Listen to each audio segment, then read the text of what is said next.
YouTube নিয়ে যারা কাজ করেন তারা কিন্তু খুবই সাবধান। এমন হতে পারে সারা জিন্দেগি আপনি সারা জীবন ব্যয় করে ফেললেও আপনি কিন্তু ইনকাম নাও করতে পারেন। কোনো গ্যারান্টি নাই। এখানে কিন্তু জটিলতা আছে।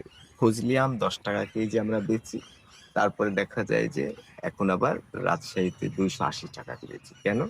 কারণ হলো যে এত বেশি আম সাপ্লাই হতে পারে যে যখন দামটা ৳১০ কেজিতে নেমে আসতে পারে। আবার একেবারে শূন্য হয়ে যেতে পারে। তখন আবার ৳৩০০ কেজি হতে পারে।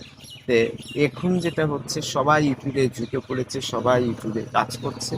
এটা করতে গিয়ে দেখা যাচ্ছে যে প্রচুর ভিডিও তৈরি হচ্ছে, কম্পিটিশন বেড়ে গেছে। যে কারণে ভিউ কম হচ্ছে এবং ভিউ কম হলেও যে টাকাটা আপনি পেতেন সেটা এখন পাবেন না। ১,০০,০০০ ভিডিও দেখলে আমি ৳১৫০০ পর্যন্ত পেয়েছি। মানে $১.৫ তার মানে আমি পরে অনেক ডলারের দাম বেড়ে ৳১৫০ বেশি। আবার দেখা যাচ্ছে যে ওই ১,০০,০০০ ভিডিওতে আপনি ১,০০০ই হয়তো পাবেন। এরকম অনেক জটলা আছে। এত বেশি ভিডিও যে বিজ্ঞাপনদাতারা হয়তো কম টাকা দিচ্ছে। নানান ধরনের সমস্যা আছে।